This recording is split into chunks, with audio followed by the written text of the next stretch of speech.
Thank you all for being here. My name is Jen Engstrom. I am the state director for CalPERC Education Fund. Yesterday was the 1-year anniversary of the California Right to Repair Act going into effect, which is a new law that requires manufacturers of electronics and appliances to provide repair materials to consumers and repair shops, making it easier for us to fix all of our stuff. And today we are releasing a new report called Leaders and Laggards that looks at how companies are doing at complying with this law. I'll put the full report in the chat momentarily, but what we're going to do today is walk through the findings of our report, and then I will hand it over to Elizabeth Chamberlain, Director of Sustainability with iFixit, who will discuss the impacts of the new law on repair shops. And then we can open it up to any questions that you have. So first, what is the right to repair and why do we need it? So when our devices break, say a phone or a refrigerator, our first instinct is probably to get it fixed, either fix it yourself or go to a repair shop. But for too long, manufacturers have made that difficult, withholding repair parts, tools, and manuals so that the original manufacturer can do the repairs. And when the original manufacturer is the only person who can do the repairs, that means they can charge whatever they want, or they can push you to buy new, meaning that repair prices might be unreasonably high, or we end up just throwing things away and buying new things.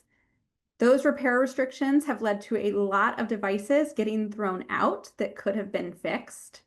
Californians throw away 46,000 cell phones every single day and generate 772,000 tons of e-waste each year.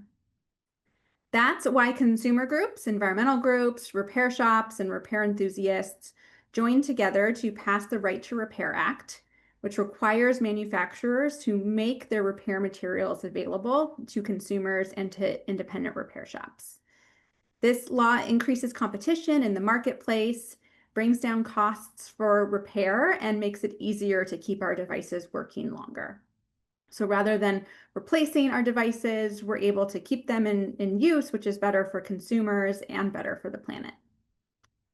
The law was signed by Governor Newsom in October 2023 and went into effect on July 1st, 2024, so a year ago yesterday. And repair enthusiasts have declared that day Repair Independence Day. It has now been 1 year since the law has been in effect, and we wanted to see how companies are doing at complying.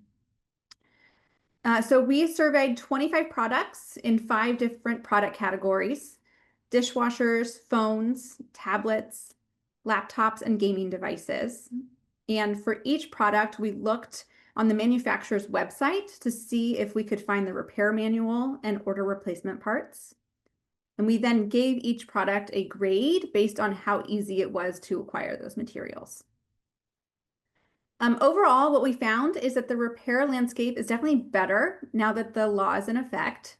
So for example, 4 years ago, Apple did not sell any spare parts for the iPhone, nor did it make repair guides available to anyone outside of their authorized network.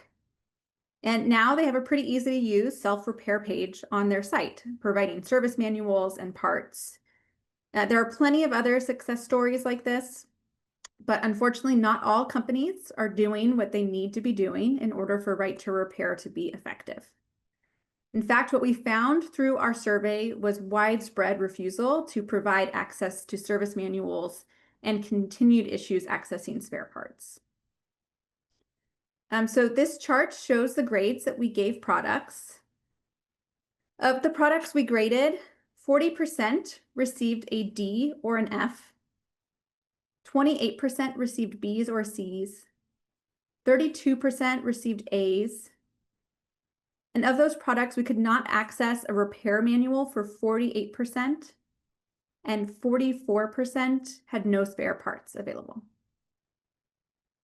In general, appliance manufacturers, so makers of things like dishwashers and refrigerators, are doing worse than electronic manufacturers, makers of things like cell phones and laptops. For example, no dishwasher that we graded scored above a C. None of the five scored dishwasher companies, which were Bosch, LG, Frigidaire, GE, and Beko, provided us with a service manual on request, and we could not locate any spare parts for the LG dishwasher that we scored. Another finding is that laptops all received A's or B's, reflecting the improvement in repair programs for laptops across the board. And then finally, even though consumer electronic companies are doing pretty well, especially with smartphones and laptops, tablet repair materials lag behind, even for the same manufacturers. So we definitely need to improve there.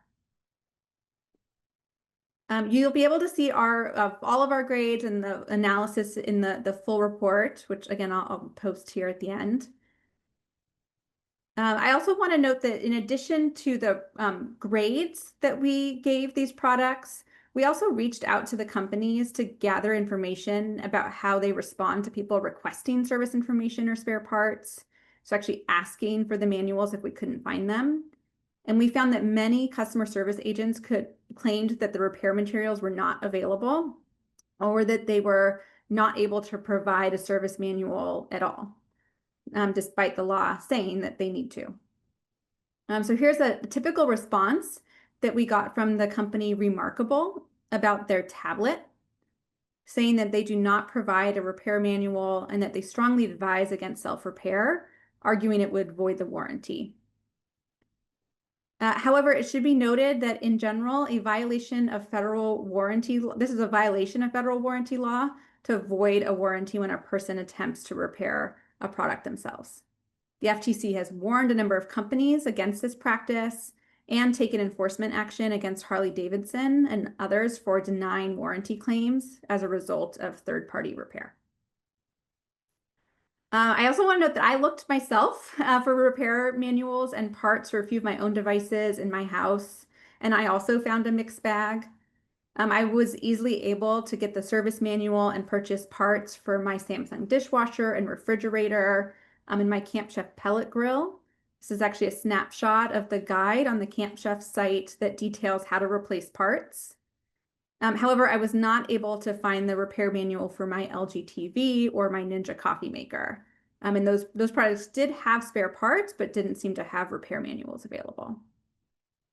So while some companies have clearly adjusted to the requirements of the right to repair law, others are not.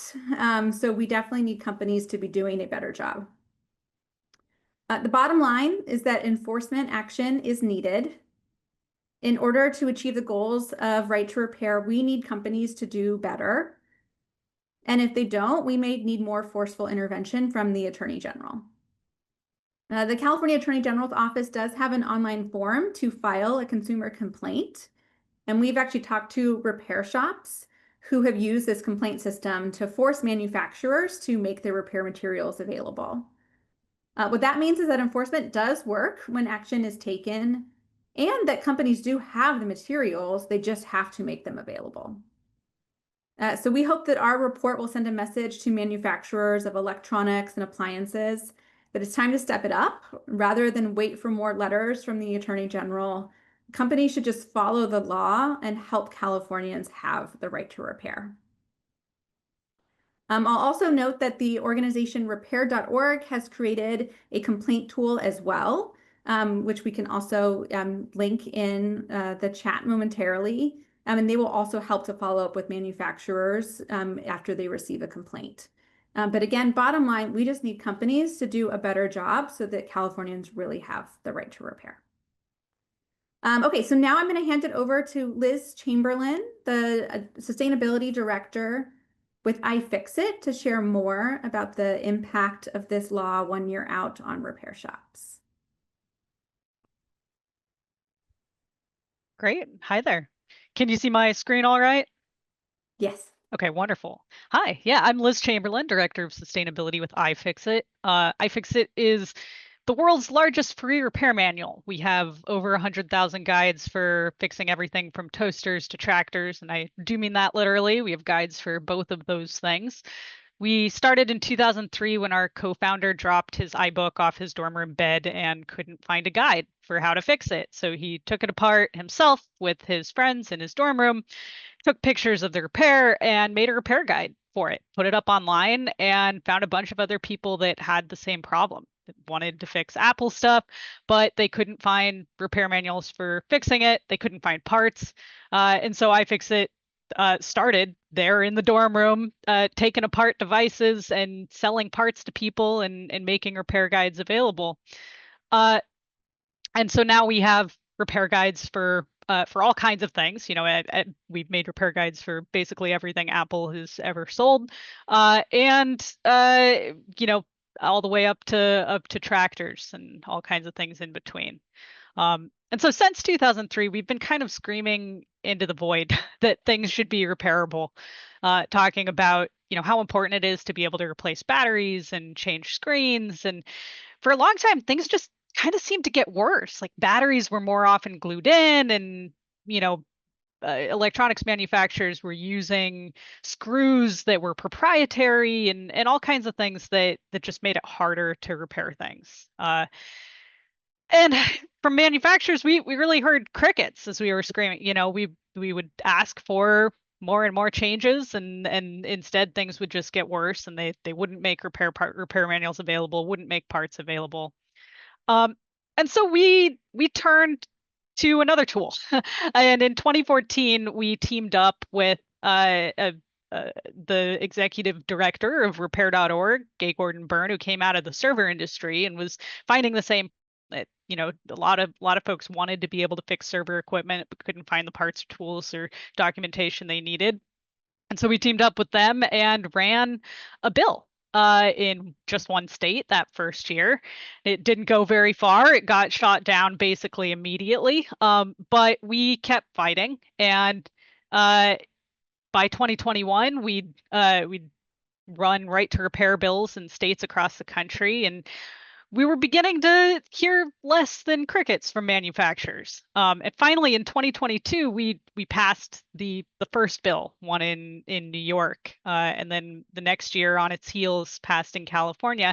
And suddenly, with right to repair having passed in tech's own backyard, things started to change. So Apple announced that they were making repair parts, tools, manuals available directly to consumers for the first time ever, and now they've extended that to all of their major product lines. Google actually reached out to us, to iFixit, and said, okay, if we want to do this thing right, what would that look like? And we worked with them to develop a Pixel part program. So now they sell Pixel parts through us, and when they launch new Pixels, they make repair manuals available on day one.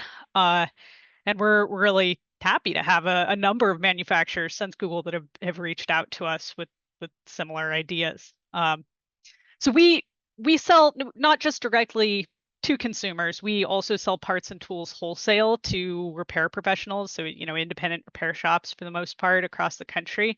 And so we hear a lot from them about what kinds of problems they run into as they're repairing things, and where they can't do the repairs that they need to do, that customers are asking them to do.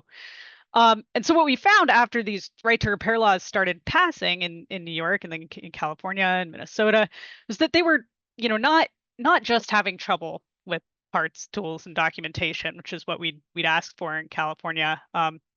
They were also struggling with software. They're struggling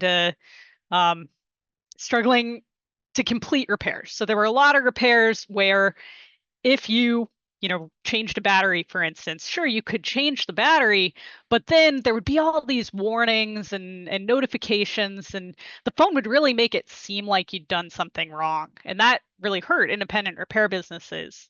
And so, because we were talking directly with Google, we went to them and said, hey, your Pixel phones don't do this. Is this something that we could work with you to push on? And so last year they joined us in this fight against parts pairing, which is what we were calling this, this linking of an individual part to its serial number, device serial number. And so Google joined us on that fight, and we succeeded in passing a bill in Oregon that really sort of tightened that loophole. It made it so that companies couldn't continue to, put a bunch of warnings out, or do things that made it impossible to really complete a repair with software. Um, but although there have been some really major changes in consumer electronics, as Jen pointed out, and as Leaders and Laggards really makes clear, outside of the consumer electronics world, there have been crickets. Again, manufacturers just aren't really responding, even though they're required to by law. Um, so we've seen change in cell phones and in laptops, but less so in dishwashers and other niche electronics.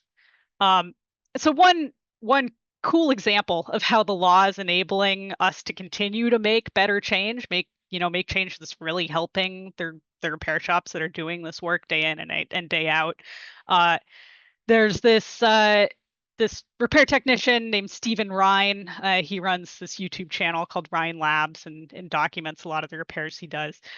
He had a microcontroller go out in his Hakko soldering iron, an FM203, which is an industrial use soldering iron. He does all kinds of complicated repairs. And Hakko told him that they wouldn't give him the firmware that he needed in order to make the repair that he needed to make on his soldering iron. They said detailed schematics used to build the PCBs are controlled by Hakko Corporation and are not required to effectively repair the product. And Stephen went back and forth with them in email, and they held strong. And finally, he said, "Well, you're required to do this in California." And so he went directly to Rob Bonta, the California AG, and said, "Hey, Hakko isn't giving me the stuff that they're required to give me, and I'm not able to do the repair I need to do because of it." And it took a few months, but Bonta's office sent a letter to Hakko, and Hakko within a month responded and put the firmware up online. And Stephen Ryan has done this again with another piece of electronics he was trying to repair, this ICOM radio system. And so what we're finding is that, although, the companies that haven't been as sort of at the center of the right to repair fight, are maybe slower to comply, still, it's really powerful when they hear directly from repair shops, directly from repair technicians that are trying to make these repairs. And even more powerful when they hear directly from the Attorney General saying that, it's time to comply. This law does apply to this equipment, and they need to begin to make repair available to people as it must be. So again, I want to note the repair.org repair complaint collector. So certainly, Rob Bonta's office has a complaint form you can submit directly through there, and I think that's a powerful and important thing for people to do. Repair.org, the organization that we worked really closely with in passing right to repair legislation as well as PERG. Repair.org has this repair complaint collector, and the nice thing about this form is that even if your the equipment that you're writing about isn't necessarily covered by the law. For instance, game consoles are not covered by the California law. Whoops. Oh, there we go. Did I lose my slides there? You're okay. There. Okay. All right. There we go. Ad block wanted to update right in the middle here.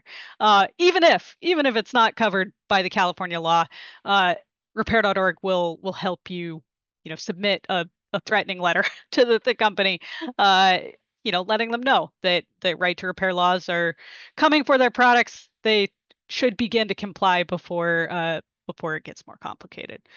So, what we're hearing from repair shops is that things are better in some categories and haven't changed in others, which really aligns with what the Leaders and Laggards report is finding. And I think it's those of us that are working in right to repair activism have really turned our eye to compliance. We're pushing on manufacturers to do better and comply with the laws that we know they need to. So, thank you, Jen. I'll pass it back to you. All right. That was a good summary. Thank you so much, Liz. Okay, so now we will open it up. If anyone has questions, you can use the Q&A feature to ask them. Again, the full report is in the chat as well as the complaint tool. I will also put my email in the chat in case folks have questions after reading the report and want to follow up. Thank you all so much for joining. Yeah, thank you.